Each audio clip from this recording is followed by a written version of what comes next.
So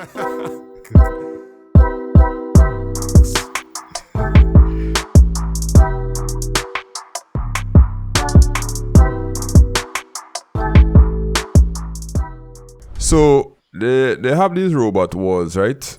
Which sounds kind of weird, but it's actually a thing. So this YouTube video kind of break it down the best. So I'll play this one for you to see it. There's a new humanoid robot in town, and it moves like a contortionist RoboCop.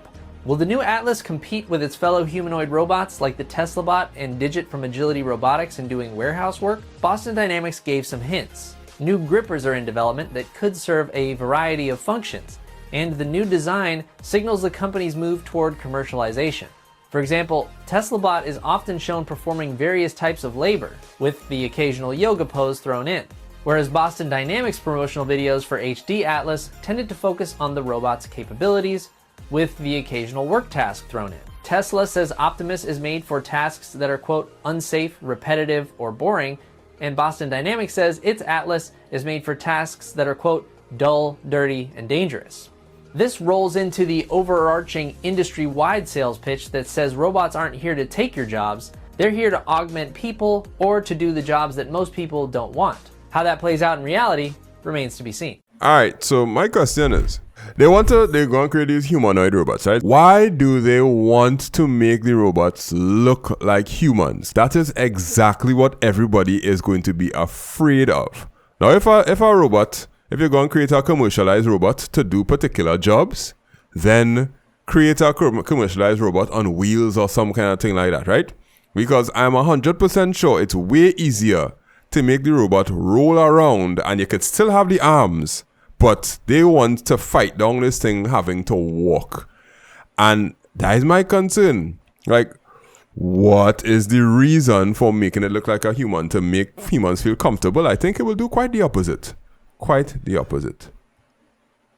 I think it's kind of it's to kind of meet certain objectives and meet people's perception of, you're actually making progress. Because in everybody's minds, robots and AI and whatever had to look like humans, from Terminator all the way come back to iRobot and all of those things. So if you just call people seeing robots that's just like a robot arm or on wheels or whatever, but for it to make an impact on people and it might scare them, but at the same time to really make you believe, or you probably even for them to continue getting funding, you have to make it close to something when people's minds is like, yeah, we're getting closer and closer to that whole Terminator type of robot, because I think apart from that, is the kind of perception most people have in their mind when they think about robots, like a humanoid type thing. So it kind of, I think it's kind of tied in with that. Yeah. Shivam, you buying this robot? If the price comes, because they say this thing gonna be like about by next year, you could buy a robot for $10,000 US, right? Which is about 70,000. Let's say 100,000 TT. There are people out here with $100,000, right? That could just be like, hey, let me buy. Like, it's like me with robot vacuum cleaners. People just be like, will you have real money to buy a robot vacuum cleaner? I was like, no, this thing gives me so much value. I am willing to pay the amount of money the robot vacuum cleaner costs for it, right? So I have a robot in my house. Like, somebody will just be like, oh yeah, 100,000. Oh, that's 10% of what I paid for the Tesla that I have that I don't drive. So let me just buy one to see. You buying that? You putting that in your house and just be like, oh, it walks around. It's cool. Yeah. It helps me do things that I need to help it do. I don't have money for that.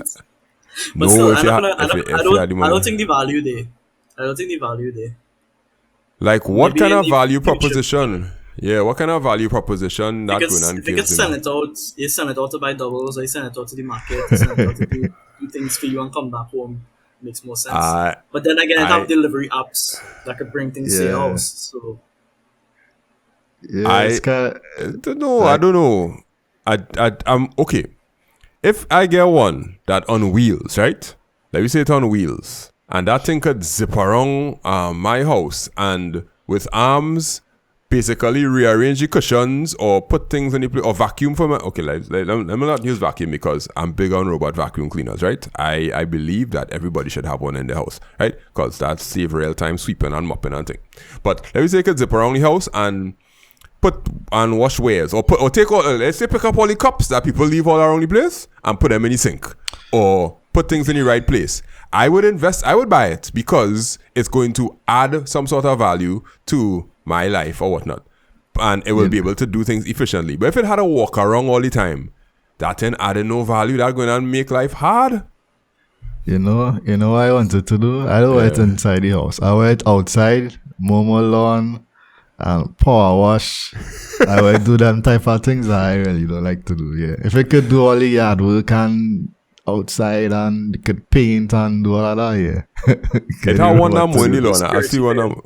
Yeah, I see one that mowing the lawn. That's a sensitive topic. Oh no, security too. Okay, you know it have... Nah, security in what sense? Enforcement? If somebody come over... Put it outside the light to watch out. To walk around. No, yeah, if somebody come... Amazon had one that they demo where it have a drone. Yeah.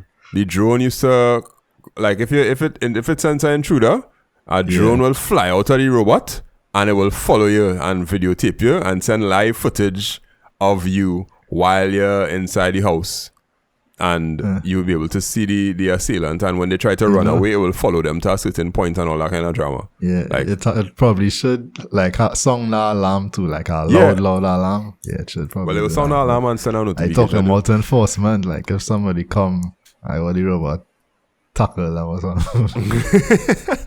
Yeah, because the robot could get shoot. Let the robot try and do something.